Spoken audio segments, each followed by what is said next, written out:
This would be my luck because you people couldn't wait one more day and decided to leak the Halloween Ends trailer. They dropped it a night early while I was out watching my screening of Nope. I get out the theater, see it's dropped. I'm 30 minutes away from home. I have to do a trailer breakdown. This is exact footage of what happens when you make me race home.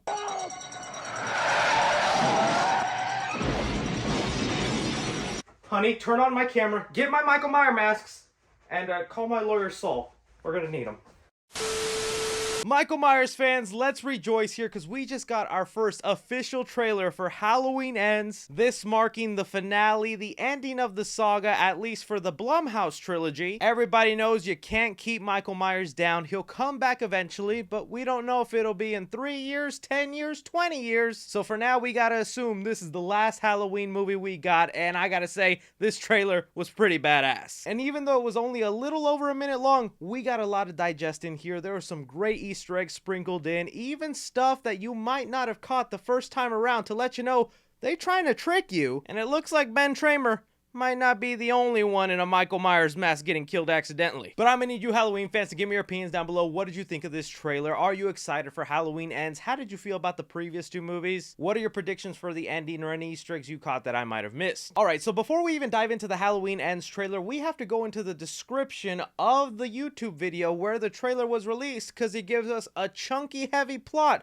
that kind of changes our perception of the trailer. The official plot Universal has in the description of the trailer goes, 4 years after the events of last year's Halloween Kills, Laurie is living with her granddaughter Allison and is finishing writing her memoir. Laurie, after allowing the specter of Michael to determine and drive her reality for decades, has decided to liberate herself from fear and rage and embrace life. But when a young man, Corey Cunningham, played by Ron Campbell, is accused of killing a boy he was babysitting, it ignites a cascade of violence and terror that will force Laurie to finally confront the evil she can't control once and for all. And that right there, my friends, is our first hint to how different Halloween Ends is going to be. Because I'll tell you, this trailer they dropped right now is awesome. It's great, but it also paints the picture that this is your typical Halloween Michael Myers film. From what it shows off, it's Halloween Day, Michael Myers is on the loose, he's going after people, and at some point in the movie, he'll have a battle with Laurie and he'll either live or die by the end of the movie. That feels like a Halloween movie we've seen several times in the franchise. But if you've been following the updates on Halloween Ends, Laurie Strode, Nick Castle, John Carpenter himself, all will tell you this is a different Halloween movie. This is not your typical Michael Myers film, and heck, some fans might not even like it because of how different it is, and you don't get that sense or feeling watching this trailer. But from that synopsis and description, you already get a sense of the difference here. Putting that aside from now though, and actually getting shot by shot into the trailer, we open up on Halloween night, of course, because that's what you gotta do in a Halloween film. Moving over to a POV shot on who we can assume is Michael Myers, very reminiscent to the opening of the original Halloween movie that is canon in this timeline, where he's walking into what I'm assuming is Allison/Laurie's house. We then follow the shape going up the stairs, going into a room he suspects someone is in, again kind of mimicking the way Michael Myers was first stalking his sister back in the day, but because Laurie has studied the shape all her life, knows his patterns, she is prepared and is right there with a gun, waiting for Michael Myers, about to shoot him in the face. Only problem is,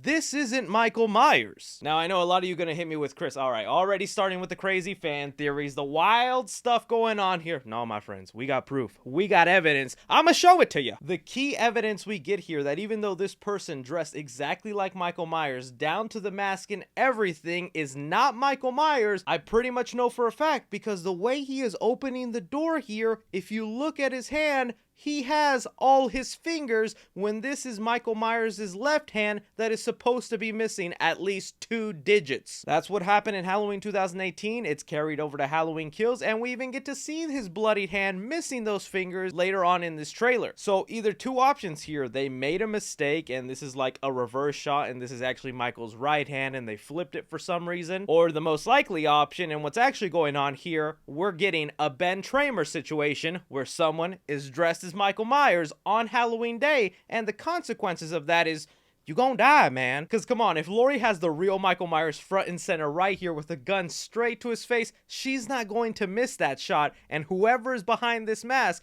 I feel really bad for her. It's most likely some sort of pranker, but hopefully it's not a fatal wound and the person survives it, because if not, that kind of makes Laurie the bad guy, and then we'll have a reason for her to die at the end of the movie because she made a crucial mistake of taking away an innocent life because of her paranoia. The other thing I want you to notice though with Laurie Strode here, she's basically dressed in the exact outfit she had in the original Halloween movie when she first fought Michael Myers. That is the blue button up top, so that's kind of cool. This is supposed to be the ending of that series, so she's kind of dressed the same way. I like that bit of an Easter egg. But then immediately after those scenes, we cut to some montages in Halloween Ends where Michael and Laurie are going at it in the kitchen, and I don't think that's going to be the twist in the movie. The whole time it was like a fake Michael Myers, something like they did in that one Friday the 13th movie where it wasn't even Jason all along. I'm pretty sure Michael Myers is still out here, and I mean, no ordinary person could just pick up Laurie and throw her like Michael can. We also get a shot of some newer characters that we don't really know who they are. If I had to guess, these are just random pedestrians, kind of like in Halloween Kills, as Michael is roaming Haddonfield on Halloween night, stumbles across some people and then tortures them and kills them. All great bloody stuff we kind of want to see in this movie. But in the middle of these montages, the main thing I want to stop you guys at is this shot here of a brand new character that appears to be roaming in some sort of sewer or underwater cave, where Michael pops out and grabs him by the neck. Now, get used to this face, stare at it all you want, Halloween fans, because this guy right here,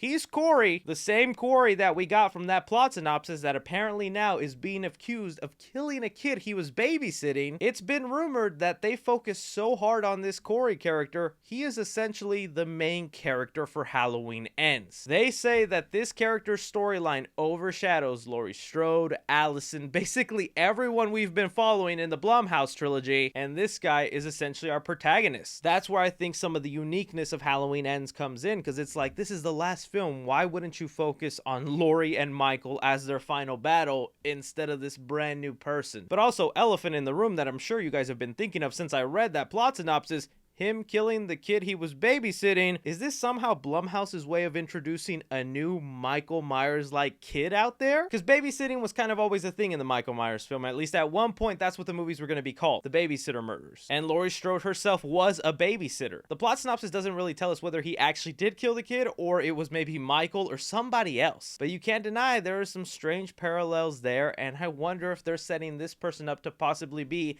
the new lead of the franchise once Blumhouse is finished. They've made boatloads of money on the Halloween franchise. They're definitely going to get a re-up on their contract and be able to make more movies. Blumhouse has said himself that he could possibly make 10 more movies if he wanted to. I wonder what exactly will go down. I wonder also if this underwater sewer is kind of where Michael Myers has been hiding out all these 4 years. Because in the plot synopsis it says there hasn't been a sighting of Michael Myers, so not even like a mysterious murder here and there. He's been completely dormant and quiet, and this could be where he's living. I know in Resurrections they kind of set it up that Michael could live in a sewer-like area and feed off rats. This could be Blumhouse's way of paying homage to that, since they like to kind of pay homage to every Halloween film, even if they're not canon. But then we get some flashbacks of the previous movies that are canon in this timeline, letting you know the saga that's been occurring. A quick shot of Allison also. I think it is kind of interesting that in the plot synopsis they mentioned that Laurie is living with Allison, so I wonder if Allison kind of has her stuff together as a good job, enough to afford a house, and she's taking care of her grandmother. We also get a shot here of Officer Hawkins. I was kind of hoping to see Laurie and Hawkins be together in these 4 years, but I wonder if that relationship just didn't work out or they skipped over that. Seems like they were definitely building it up in Halloween Kills. Ending us off with the grand finale of the trailer, which is most likely the ending of the movie, the ultimate showdown between Michael and Laurie, where they are creating some really great visual shots here. I like the way Michael pops out. Even this really thrilling shot here of Michael about to manhandle Laurie into putting her hand in the garbage disposal. That is some great suspenseful stuff I hope we get a lot of in this movie. But then Laurie being able to overpower him and then stab him right in the hand. Ending the trailer there. I gotta admit, as much as people have been cautioning us who are part of this movie that this is a different Halloween film, tame your expectations, this little trailer got me hyped. It looks like a Halloween film I'll enjoy. I'm definitely curious by the plot here they have with this Corey character and how much he'll overshadow a lot of the other characters. But because they are trying to do something that parallels kind of the origin of Michael, I'm intrigued with with it, and I wonder if they can pull it off. That's where I definitely think I'm gonna make a separate Halloween video talking about some theories we got here now that we have actual footage and a plot to go off of. But I throw it off to you guys. You saw the Halloween Ends trailer. What did you think about it? Are there any Easter eggs you caught that I might have missed with this plot and the footage? What do you think the ending of the movie will be? Stay tuned also for when I review Nope on the channel, but don't be forgetting to hit that like button, subscribe if you haven't already, follow me on Twitter at 3cfilms or on TikTok at 3cfilms. As always, I'm Chris. Take care.